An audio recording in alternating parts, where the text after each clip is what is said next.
ओम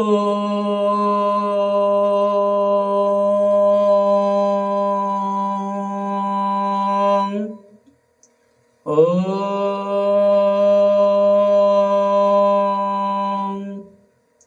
ओम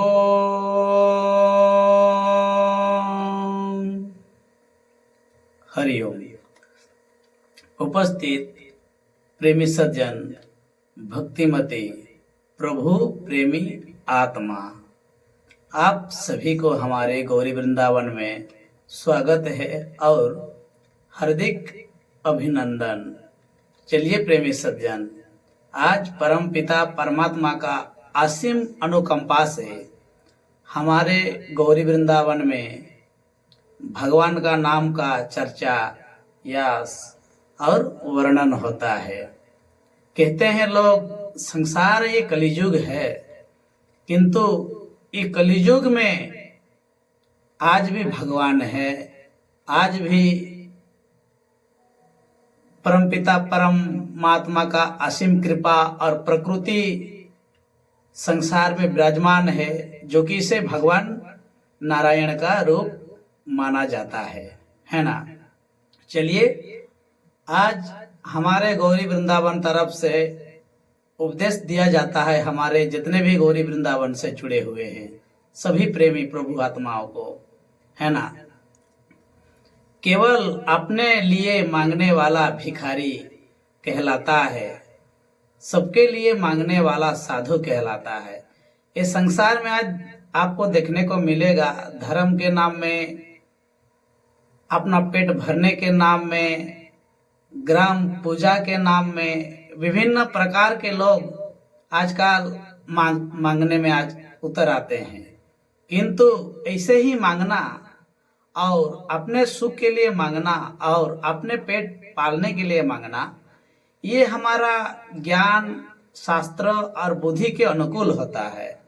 तो ऐसे चीज को तो मांगना ही नहीं चाहिए, और मांगो उस चीज को जो जिससे आपका कल्याण हो और आपके द्वारा सारा संसार का कल्याण हो। तो ऐसे चीज को संसार से मांगना चाहिए। कहते हैं जो किसी का उपकार करना नहीं जानता, उसे किसी प्रकार का उपकार पाने का कोई अधिकार नहीं होता।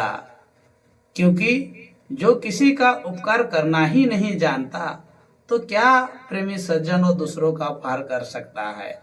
किंतु है एक दुनिया में, आपका पास कुछ हो या ना हो, आपका पास समय है तो समय देकर भी आप किसी का उपकार कर सकते हो, किसी का कल्याण कर सकते हो। आज आप मेरा यहाँ बैठकर सत्संग सुनते हो, तो उसी सत्संग के माध्यम से आप कितने प्राणी का जीवन धन्य कर सकते हो और कितने प्राणी का जीवन को उद्धार कर सकते हो।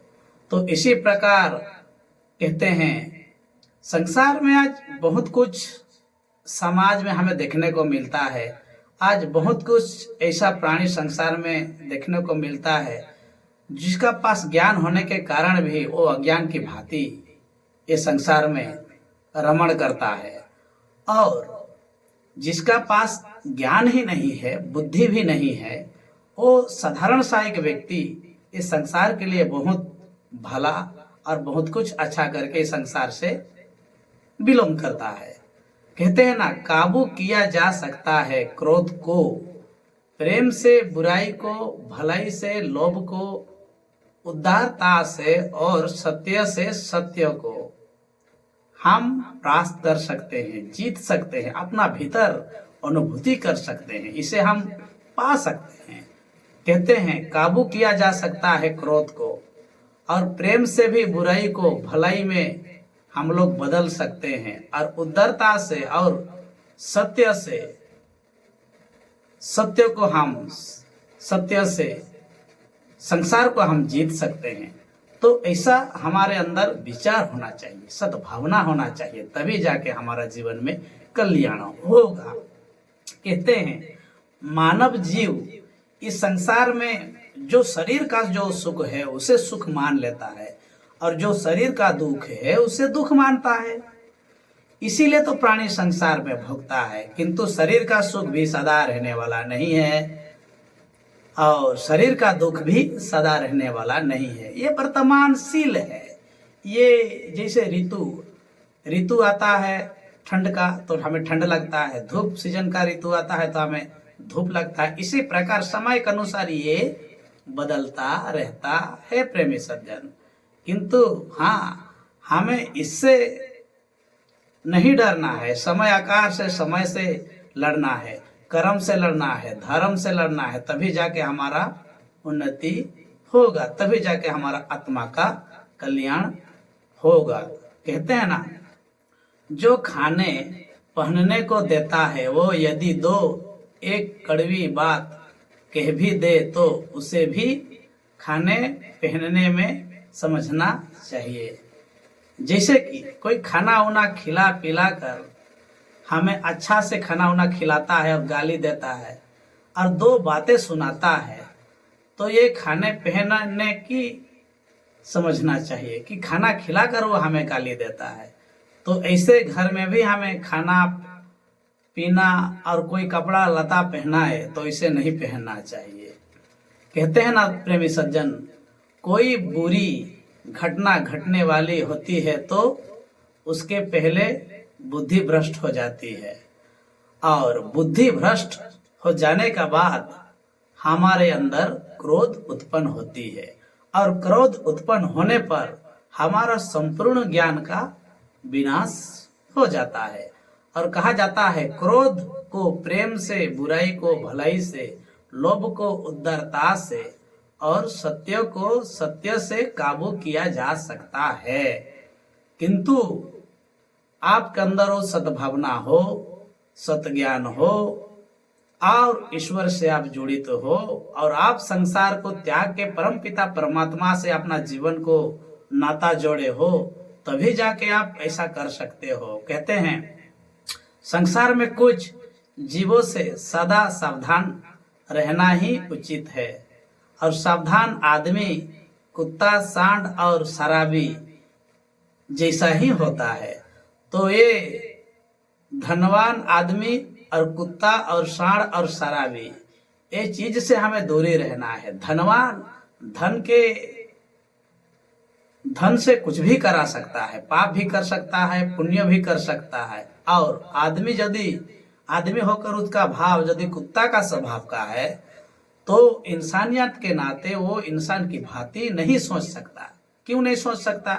क्योंकि उसका मन ही गंदा है, उसका दृष्टि ही गंदा है, उसका इच्छा ही गंदा है। और सांड और शराबी, ये दोनों ऐसा होता है जो किसी को पहचान नहीं सकता, किसी का ऊपर किसी पर वो टूट पड़ता है। तो उसीलिए हमारे संत महायोगी ज्ञानी मुनिजन कहते हैं, ऐसे आदमी से अपना जीवन को सावधान रहना चाहिए। और जो सच्चिदानंद परम पिता परमात्मा का जो भक्त होते हैं, साधु संत ऋषि मुनि होते हैं, इनका सानिध्य करना चाहिए, इसका संगति करना चाहिए। इसकी संगति से हमें सीख मिलता है, अच्छा वाणी मिलता है, अच्छा शिक्षा मिलता है, अच्छा आचरण मिलता है और अच्छा सत्य ज्ञान मिलता है। कहते हैं, जो इंसान अपने लिए नियम नहीं बनाता उसको दूसरों का नियमों पर चलना पड़ता है। कहा जाता है, जो इंसान अपनों के लिए नियम नहीं बनाता उसको दूसरों का नियम पर चलना पड़ता है। तो संसार एक ऐसा भूलोक है जो कि प्राणी अपना कर्म, अपना भाग्य और अपना बल का खुद निर्धारित कर सकता है, अपना सद्ज्ञान का खुद उपयोग कर सकता है। आज देखने को मिलता है हमारे टेलीविजन के जरिए, एक साधु संत दूसरे साधु संत का टांग खींचता है, दूसरा साधु संत तीसरा साधु संत का टांग खींचता है। क्यों? आज हमारे वेद शास्त्र इतने ज्यादा हो गए हैं, किंतु उसको पढ़ने वाला विद्वान ही निर्बुद्धि विवेकहीन हो गया है। अरे भाई, जो भी ज्ञान है, शास्त्र है, विधि विधान है, उपनिषद है, वेदों है, सब तो मनुष्य का बनाया हुआ है ना। तो ये वेदों शास्त्रों से लड़ने से क्या फायदा है? वेदों शास्त्रों को जानना ना जानना ये तो अज्ञानता की बात है। आत्मा की बात सुनो, अपने मन की बात सुनो, और अपने मन के भीतर ही तो सारा वेद शास्त्र उपनिषद छिपा हुआ है। तो आप इसका अंदर क्यों नहीं खोजते हैं? है ना।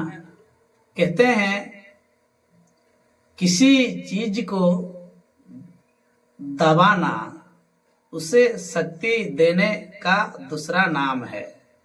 कहा जाता है कोई इंसान अच्छा कर्म करता है तो उसे अपने बल के द्वारा उसको डराना, कोई निर्धन है तो उसको धन के द्वारा उसको दबा कर उसका सब चीज हड़प लेना, और जिसका पास बुद्धि नहीं है तो अपना बुद्धि चला के उसको बुद्धि से गिरा देना, ये मनुष्यता का सोच नहीं है, ये नीच कुलहीन भावना है।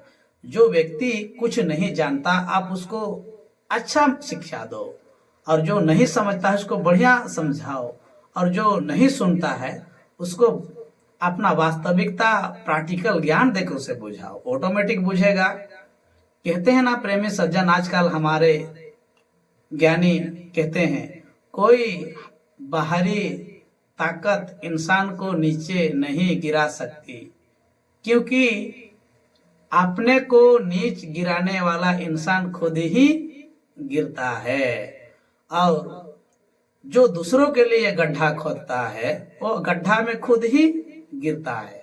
तो उसी लिए सोच समझकर मनुष्य को अपना कर्म करना चाहिए। जिन घरों में असमाजनित वो दुखी स्त्रियां साफ श्राप देती है वो घर शीघ्र ही नष्ट हो जाते हैं। इसीलिए जो मनुष्य समृद्धि चाहते हो उन्हें आभूषण, वस्त्र, भोजन आदि से उनका सत्कार करना उचित है, और उसी प्रकार आदर, संस्कार और प्रेम और व्यवहार और विचार और भक्ति के द्वारा, समर्पण के द्वारा, प्रेम के द्वारा आप उसे अपना जीत सकते हैं।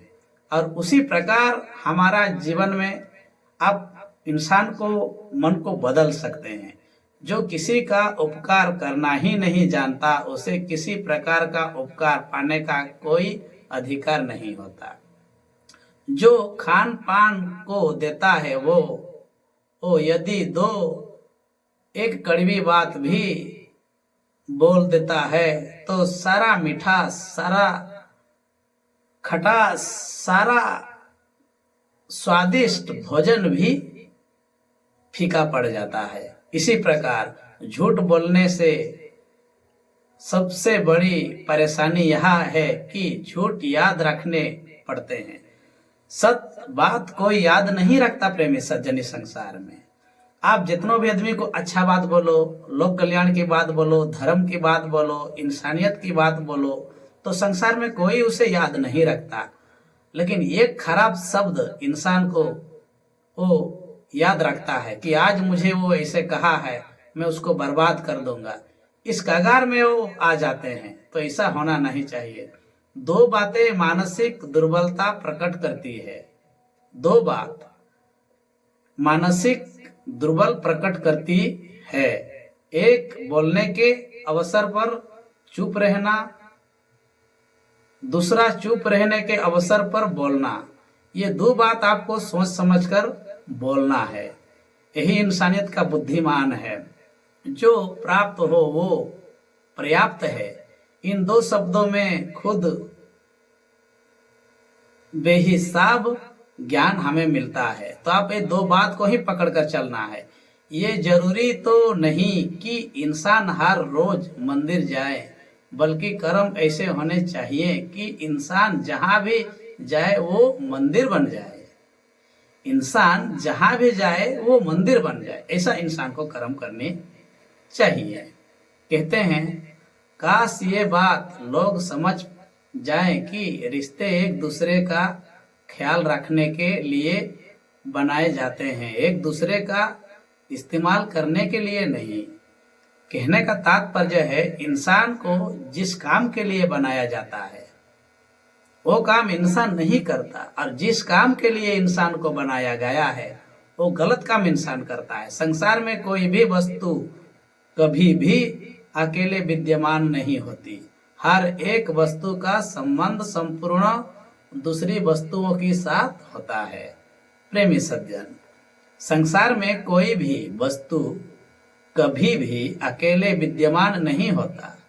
हर एक वस्तु के साथ संबंध संपूर्ण दूसरे वस्तुओं से होता है। कहने का तात्पर्य होता है अहंकार के साथ बुराई के साथ अच्छाई, अच्छाई के साथ बुराई, ये दोनों दो चरण होते हैं। ये दोनों को हम अलग नहीं कर सकता और ये मनुष्यों से भी भिन्न नहीं है। जो इससे भिन्न है परम पिता परमात्मा, वो एक परम शांति, परम तत्व, परम ज्ञान, परम आनंद और परमानंद है। तो उस टाइप का ज्ञान को हम अपने जीवन में उतार सकते हैं। हर अनुभव से कुछ ना कुछ सीखा जा सकता है प्रेमी सज्जन। हर अनुभव अपने आप में सार्थक है, क्योंकि हम अपनी भूलों से सही सीखते हैं। कहा जाता है इंसान सब कोई अच्छा करे तो अच्छा ही इंसान के लिए अहंकार हो जाता है, क्रोध हो जाता है, द्वेष हो जाता है, कपट हो जाता है, छल हो जाता है। उसीलिए मनुष्य का अंदर भूल भी होना अनिवार्य है, और बिना भूल के इंसान सही को नहीं पहचान सकता। उसीलिए कहते हैं ना, संसार पीपल जड़ है, जो पत्ते बाहरे अनेक, पत्ते को जो परखे सो पेड़ एक होए। मतलब एक ही पत्ता का डाल पेड़, किंतु सभी पत्तों, पेड़, फल, पत्ता, फल, जड़ जितना भी होते हैं ना, सब उसका एक ही पेड़ होता है, वो जड़ होता है। तो उसी से सब अपना अपना खाद्य पा लेता है। तो उसी प्रकार मनुष्य को सोचना चाहिए। एक पावन और शुद्ध मन के साथ कोई भी व्यक्ति बोलता है या कार्य करता है तो इंसान के सोए की तरह खुशी तभी उसका पीछे छोड़ती है। और भूतकाल को याद मत करो, भविष्य के बारे में मत सोचो, वर्तमान में जियो, यही खुश रहने का एकमात्र उपाय है और एकमात्र साधन है। काल जो है वो आज नहीं रहेगा, आज जो है वो काल नहीं रहेगा। इसी प्रकार दुख सुख ये दोनों आते जाते रहते हैं प्रेमी सज्जन। उसीलिए आप लोग को सोच समझकर कार्य करने चाहिए। यदि कोई कार्य करने लायक है तो उस कार्य को पूर्ण लगन से करो, तभी उस कार्य में पूर्ण सफलता मिलेगी। और जीवन ना तो भविष्य में है और ना अतीत में है जीवन तो बस इस पल में है। तो आप इस पल को ऐसे जियो जो कि परम पिता का, परमात्मा का दिया हुआ प्रसाद, दिया हुआ ये मानव शरीर, ऐसा समझकर कार्य करने चाहिए, है ना। फल की अभिलाषा छोड़कर कर्म करने वाला पुरुष ही अपने जीवन को सफल बनाता है। और मेरा तेरा छोटा बड़ा अपना प्यारा मन से मिटा दो, फिर सब तुम्हारा हो और तुम सबके हो जाओगे। ऐसा भाव इंसान को रखना चाहिए, किंतु इंसान ये तो छोड़ो रख पाता है प्रेमी सज्जन। कहते हैं ना, इतिहास कहता है कि इतिहास कहता है कि कल खुश था, विज्ञान कहता है कि कल खुश होगा, लेकिन धर्म कहता है अगर मन सच्चा और दिल अच्छा हो तो हर रोज सुख होगा। ये हमारा आत्मचिंतन, आत्मज्ञान और भगवत कहती है। कहते हैं ना लोग, समय से पहले और भाग्य से अधिक कभी किसी को कुछ नहीं मिला है। तो हम लोग क्या चाह देंगे कि मेरा आज ये हो जाएगा, कल मेरा वो हो जाएगा, तो क्या आज हो सकता है? क्या नहीं। उसीलिए समय से पहले और ना भाग्य से अधिक कभी किसी को कुछ नहीं मिलता है और मांगना भी नहीं चाहिए। जो मनुष्य क्रोधी पर क्रोध नहीं क्षमा करता है, वो अपनी और क्रोध करने वालों की ही महासंकट से रक्षा करता है। वो दोनों का रोग दूर करने वाला किच मात्रा एक ईश्वर का प्रतिरूप होता है, जो विपत्ति पड़ने पर कभी दुखी नहीं होता, बल्कि सावधानी के साथ उपयोग करता है आश्रय लेता है तथा समय आने पर खुद भी सह लेता है, उसी का शत्रु पर विजय होती है। तो कहने की बात है प्रेमी सज्जन, हमारे संसार में आज देखने को मिलता है कि संसार में कोई ऐसा ज्ञानी नहीं है, कोई ऐसा बुद्धिमान नहीं है जो उसका अंदर अहंकार ना हो, द्वेष ना हो, कपट ना हो, छल ना हो। तो आज इतने कहकर यहीं पर